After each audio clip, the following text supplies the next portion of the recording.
पहाड़ों के बीच बसा एक शांत आश्रम। सुबह की ठंडी हवा पेड़ों की पत्तियों को हिलाती हुई बह रही थी। पक्षियों की चहचहाहट वातावरण को मधुर बना रही थी। उसी शांत वातावरण में बैठे थे आचार्य विभूति, एक संत जिनके चेहरे पर गहरी शांति झलकती थी।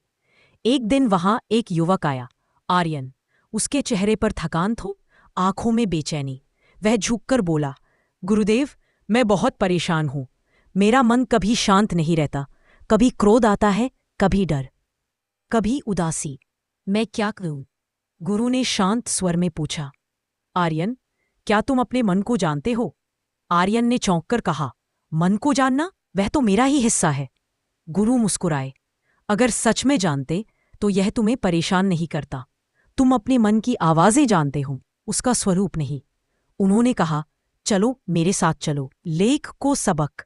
दोनों आश्रम के पीछे बने शांत झील के किनारे पहुंचे। पानी में लहरें उठ रही थी। गुरु बोले, आर्यन, झील में देखो और बताओ क्या दिखता है। आर्यन ने झांक कर देखा। गुरुदेव, सब धुंधला है। लहरों के कारण अपना चेहरा भी साफ नहीं दिख रहा। गुरु बोले, यही तुम्हारे मन की स्थिति है। जब विचारों की लहरें उठती है, क्रोध, भय, चिंता, तब तुम अपने असली रूप को नहीं देख पाते। जब मन शांत होता है, तब आत्मा का दर्पण साफ हो जाता है।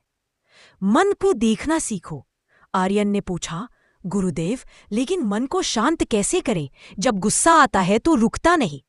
गुरु ने कहा, मन को शांत करने का अर्थ विचारों को रोकना नहीं है, उन्हें बस देखना सीखो। जैसे झील की लहरें आती जाती है, वैसे ही विचार आते जाते हैं। अगर तुम लेकिन फिर उसे गुरु की बात याद आई। बस देखो। वह बैठा रहा। धीरे धीरे विचारों का प्रवाह धीमा हुआ।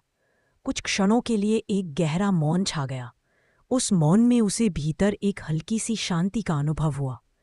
वह समझ गया कि जब हम मन को सिर्फ देखते हैं तो मन खुद ही शांत हो जाता है। जैसे हवा थमते ही झील स्थिर हो जाती है। बदलता जीवन।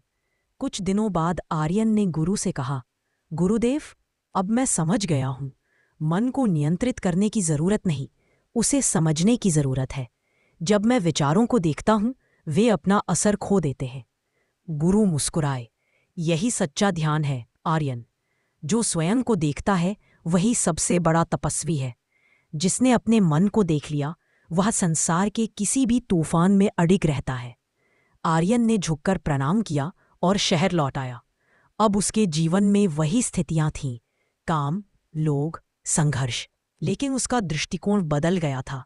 जब कोई बात उसे क्रोधित करती, वह चुप रहता और अपने भीतर झांकता। वह देखता कि क्रोध किसी और पर नहीं, उसकी अपनी अपेक्षाओं पर उठ रहा है। जैसे ही वह उसे पहचानता, क्रोध स्वतः। धीरे धीरे उसके भीतर एक स्थिरता आने लगी। अब लोग उसके पास सलाह लेने आने लगे। सब कहते, तुम्हारे पास बैठने से मन शांत होता है। संदेश, मन झील की तरह है।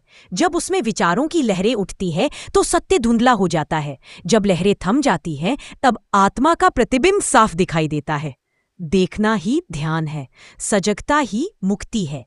जब हम अपने विचारों को दबाना छोड़ देते हैं और उन्हें बस देखने लगते हैं, तो वे स्वयं शांत हो जाते हैं।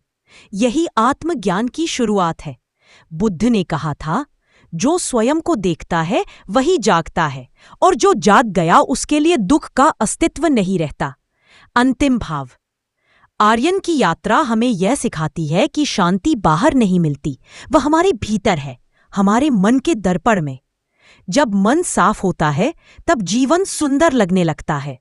जो अपने भीतर झांकना सीख गया, उसने संसार के सारे प्रश्नों का उत्तर पा लिया, क्योंकि आत्मदर्शन ही सच्ची स्वतंत्रता है। मन का दर्पण एक ऐसी कहानी जो हमें यह याद दिलाती है, मन को जीतना किसी युद्ध से नहीं,